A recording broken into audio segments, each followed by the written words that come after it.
जय श्री नमस्कार कृष्ण। और हार्दिक स्वागत है आपका भक्ति ज्ञान चैनल पर। यहाँ हम लेकर आते हैं धर्म, भक्ति और प्रेरणा से भरी ऐसी कथाएं जो आपके जीवन को छू ले। हे भक्तजन, आज हम सुनने जा रहे हैं एक अद्भुत कथा, शिवलिंग और ज्योतिर्लिंग का रहस्य। शास्त्रों में कहा गया है, अधूरी छोड़ी गई कथा दुख और पाप का कारण बनती है, इसलिए इसे अंत तक अवश्य सुने। और यदि आप अपनी सच्चे दिल से महादेव को अपना आराध्य देव मानते हैं तो इस वीडियो को लाइक करें और हमारे चैनल भक्ति ज्ञान को सब्सक्राइब करें और कमेंट में हर हर महादेव कर अपनी भक्ति व्यक्त करें।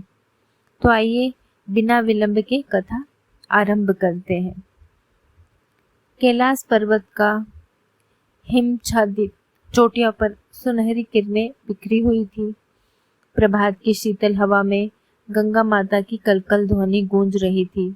महादेव अपने प्रिय आसन पर विराजमान थे। माता पार्वती समीप बैठी थी और गणेश जी अपने पिता के चरणों में ध्यानपूर्वक बैठे थे। तभी माता पार्वती ने जिज्ञासा से प्रश्न किया, प्राणनाथ, लोग कहीं शिवलिंग की पूजा करते हैं, कहीं ज्योतिर्लिंग की, दोनों में अंतर क्या है? गणेश जी भी उत्सुकता से बोले, पिताजी, यह प्रश्न तो मेरे भक्त भी पूछते हैं, कृपया आप इसका उत्तर दें। भगवान शिव मुस्कुराए और बोले, हे शिवे, हे विनायक, यह केवल साधारण प्रश्न नहीं है, बल्कि संपूर्ण सृष्टि का रहस्य। जब सृष्टि नहीं थी, जब केवल शून्य और अंधकार था, तब केवल मैं था, निराकार निर्गुण चेतना का अनंत स्रोत। फिर मैंने संकल्प किया सृजन का, तब मैंने अपनी ऊर्जा को एक स्तंभ के रूप में प्रकट किया। यही बना शिवलिंग, जो आधार, योनि और उदर भाग लिंग से मिलकर सृजन और सृजनकर्ताओं का प्रतीक है। शिवलिंग मेरी त्रिगुणात्मक शक्ति का प्रतीक है, सृष्टि, पालन और संहार। हर शिवलिंग में मेरी उपस्थिति श्रद्धा से जागृत होती है, चाहे वह पत्थर का हो, मिट्टी का हो या सोने का हो। लेकिन इसके बाद मैंने सोचा कि केवल मूर्त रूप पर्याप्त नहीं है, मेरी अनंत ज्योति का भी प्रकट होना आवश्यक है। तब मैंने विशेष स्थानों पर अपनी ज्योति का स्वयं प्रकट किया, यही बने ज्योतिर्लिंग। जब ब्रह्मा और विष्णु के बीच श्रेष्ठता का विवाद हुआ, तब मैंने अनंत ज्योति स्तंभ का रूप धारण किया। वह अनंत था, जिसका न तो आदि था न अंत। यहीं से प्रथम ज्योतिर्लिंग का प्रकट हुआ, अरुणाचल त्रिभुवनमय तमिलनाडु में। ज्योति का अर्थ है प्रकाश और लिंग का अर्थ है प्रतीक। इस प्रकार ज्योतिर्लिंग मेरे दिव्य प्रकाश का प्रतीक है।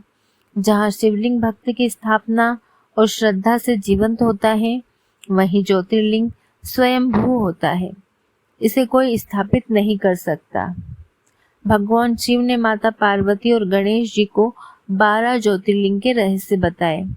सोमनाथ, चंद्रमा के श्राप से मुक्ति का स्थान। नंबर 2, मल्लिकार्जुन, आंध्र प्रदेश में है, माता पार्वती और कार्तिकेय की कथा से जुड़ा हुआ। महाकालेश्वर, उज्जैन, काल पर भी विजय का प्रतीक। ओंकारेश्वर, मध्य प्रदेश, ओंकार के दिव्य नाद का केंद्र। केदारनाथ, उत्तराखंड, हिमालय की गोद में स्थित। भीमशंकर, महाराष्ट्र, भीमासुर वध का स्थान। काशी विश्वनाथ, वाराणसी, ज्ञान और मोक्ष का केंद्र। त्र्यंबकेश्वर, महाराष्ट्र, गंगा उद्गम से जुड़ा। वेदनाथ, झारखंड, रोगनाशक रूप से प्रसिद्ध। नागेश्वर, गुजरात, नागासुर वध का स्थान। रामेश्वर, तमिलनाडु, जहाँ स्वयं भगवान राम ने पूजा की। घृणेश्वर, महाराष्ट्र, अंतिम ज्योतिर्लिंग, जो भक्ति की शक्ति का प्रतीक है। शिवलिंग की पूजा अत्यंत सरल है, जल, बिलपत्र और सच्ची भक्ति, जबकि ज्योतिर्लिंग की पूजा में विशेष मंत्र और स्तोत्रों का महत्व है। परंतु सबसे बड़ा सत्य यही है कि सच्ची श्रद्धा साधारण शिवलिंग को भी ज्योतिर्लिंग बना देती है। भगवान शिव ने माता पार्वती और गणेश जी से कहा, शिवलिंग मेरे सगुण रूप का प्रतीक है और ज्योतिर्लिंग मेरी स्वयंभू उपस्थिति। दोनों पूजनीय हैं, दोनों मोक्षदायक हैं, फर्क केवल उनके प्रकट होने के स्वरूप में है। यह कहते ही पूरा कैलाश पर्वत दिव्य प्रकाश से भर गया। देवताओं ने पुष्पवृष्टि की और गंधर्वों ने मधुर संगीत बजाया। प्यारे भक्तों, यह थी शिवलिंग और ज्योतिर्लिंग की रहस्यमयी कथा। हमें विश्वास है कि ये कथा आपके जीवन में भक्ति और प्रकाश का संचार करेगी। यदि आपको यह कथा पसंद आई हो तो वीडियो को लाइक करें, चैनल भक्ति ज्ञान को सब्सक्राइब करें और कमेंट में हर हर महादेव लिखकर अपनी श्रद्धा प्रकट करें। अंत तक जुड़े रहने के लिए आपका